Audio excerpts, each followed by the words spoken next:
Bismillahirrahmanirrahim. Uh, Welcome to the third chapter of project management. हम बात कर रहे थे special demands on project manager. इससे पिछले लेक्चर में हमने दो चीज़ों के ऊपर जो बात की थी, that was acquiring adequate resources और then acquiring and motivating personnels.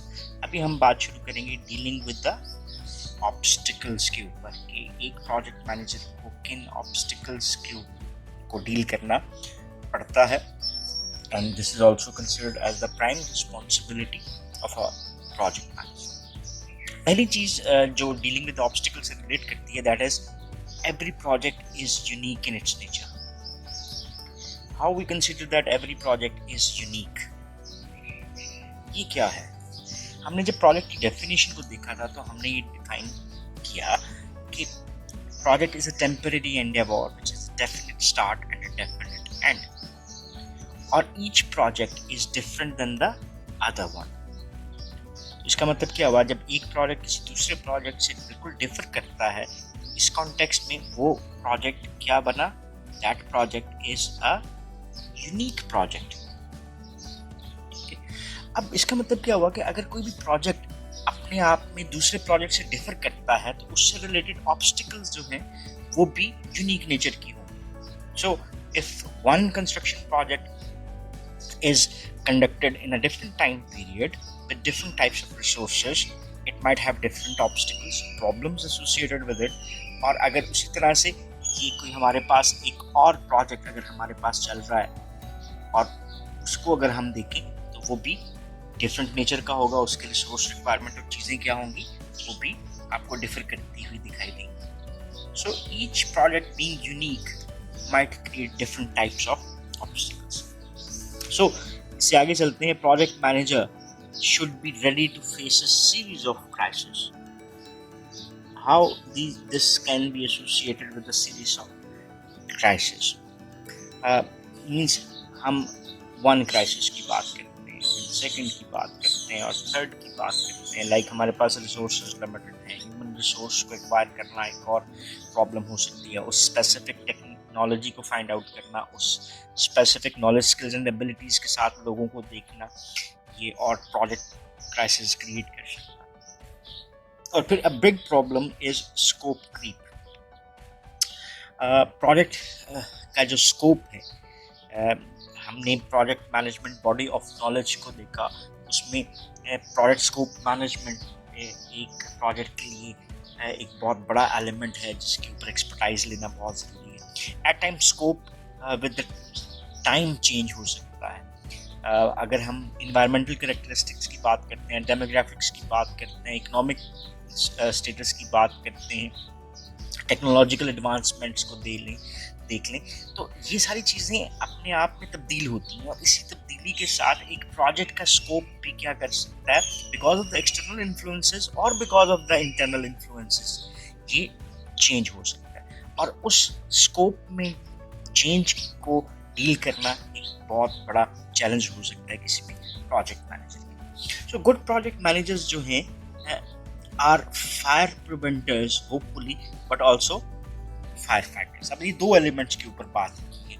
पहले एलिमेंट हमारा रिलेट करता है prevention is better than cure, और an ounce of prevention is better than a pound of cure. कि हम किसी चीज़ को होने से पहले ही अगर अवॉइड कर लें तो वो ज़्यादा हमारे लिए बेहतर हो सकता है।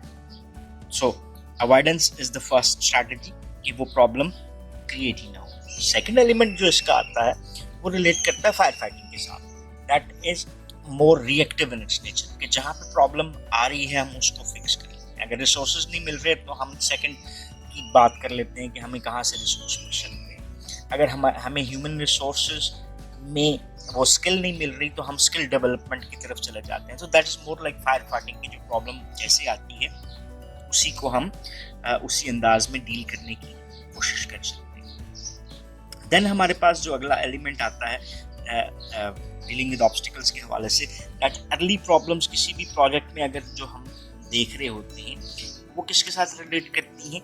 दे are mostly associated with resources. So ये ऑब्स्टिकल्स प्रोजेक्ट की जो लाइफ साइकिल स्टेज है उसके ऊपर भी डिफर कर सकती हैं। जस्ट एक example of this as a project life cycle, एक प्रोजेक्ट लाइफ साइकिल क्रिएट करते हैं।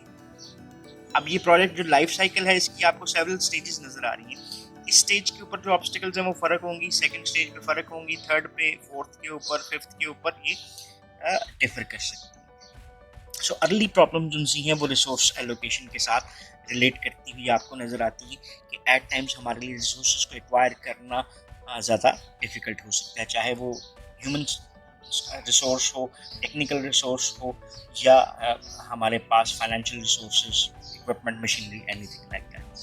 फिर जो सेकंड थर्ड फेजेस हैं उसमें लेटर प्रॉब्लम्स वो एसोसिएट करती हैं with the last minute schedule and technical changes. अब लेटर स्टेजेस के ऊपर जब जा रहे हैं, फेज 1 कंप्लीट हो रहा है, phase 2 of a project is completed, phase 3 is completed, तो वहाँ पे phase 1 should be completed in a specific time schedule.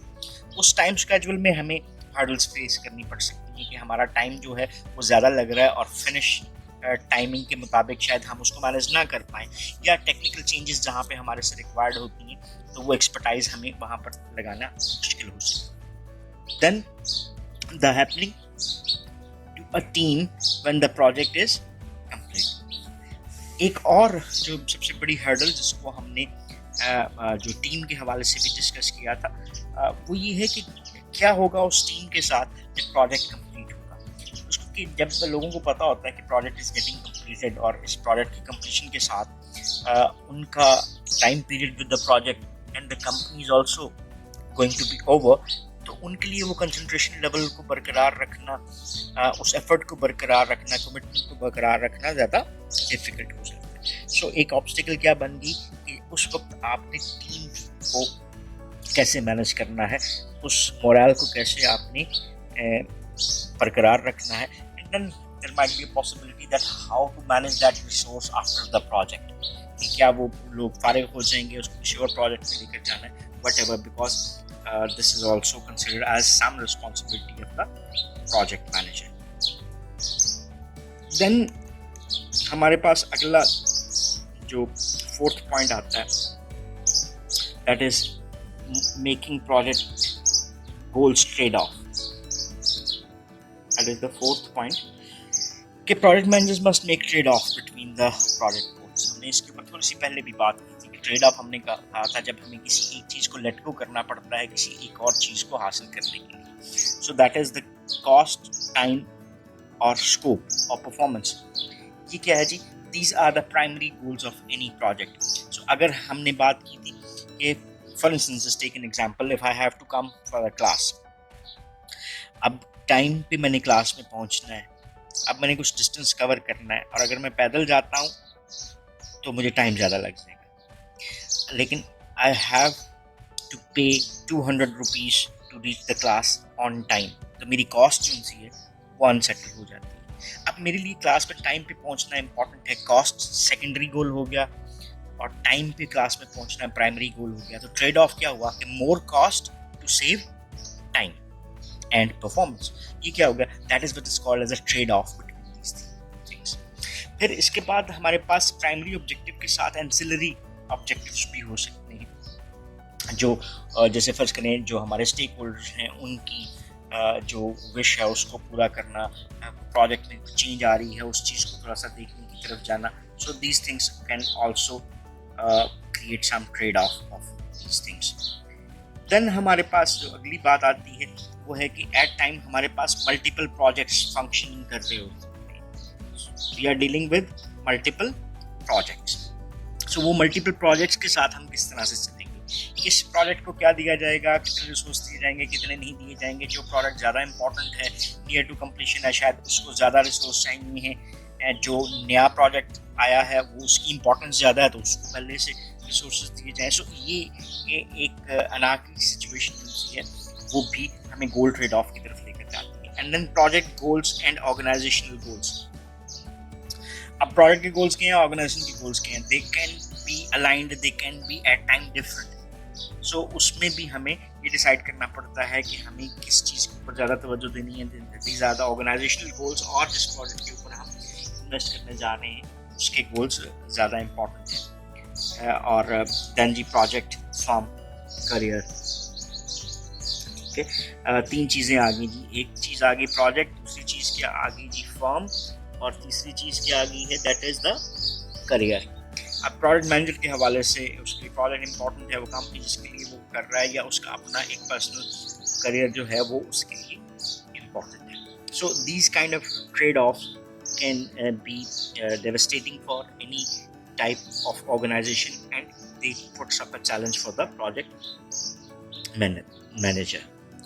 Relative importance of project objectives, ये एक छोटी सी एग्जांपल हम इसी के ऊपर जो ट्रेड ऑफ है उसके हवाले से देख रहे हैं। Relative importance of project objectives during different stages of the project life cycle.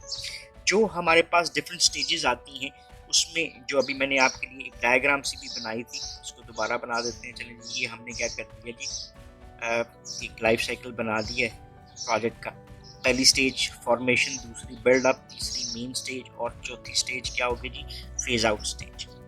सो आपको क्या नज़र आ रहा है कि फॉर्मेशन जो है उस स्टेज में आपके लिए हर एक की इम्पोर्टेंस 100%। चलें जी, 1 हमने एक फिगर दे दिया, so that is 1 equal importance. जैसे बिल्डअप की स्टेज के ऊपर जाता है, कॉस्ट की इम्पोर्टेंस लीस्ट हो जाती है, schedule most important and scope of the project is on the secondary. Then जब मेन फेज में हम चले जाते हैं तो कॉस्ट सबसे लीस्ट इम्पॉर्टेंट है, स्केड्यूल सबसे ज़्यादा है और स्कोप को पूरा करना is also equally most important, highly important. और जब हम फेज आउट की तरफ जाते हैं तो फिर वहाँ पर कॉस्ट फिर लीस्ट इम्पॉर्टेंट है, स्केड्यूल निस्बतन कम इम्पॉर्टेंट है और प्राइम ऑब्जेक्टिव क्या है, that is to fulfil the scope of a project. So उसी सूरत में हम एक किसी भी प्रोजेक्ट को सक्सेसफुल कह सकते हैं जो रिक्वायर्ड पैरामीटर्स थे उनको वो फुलफिल करता हुआ नज़र आता है। So that's all about this lecture. और हमने इस लेक्चर में 2 एलिमेंट्स के ऊपर अपनी बात करने की कोशिश की। पहली चीज़ क्या थी, dealing with the obstacles, and then दूसरी चीज़ जो हमने बात की, making project goals trade off. बाकी जो हमारे पास 3 और फैक्टर्स हैं उसके ऊपर नेक्स्ट लेक्चर में बात करेंगे। For the moment, thank you very much watching this video, have a nice time, अल्लाह हाफिज़।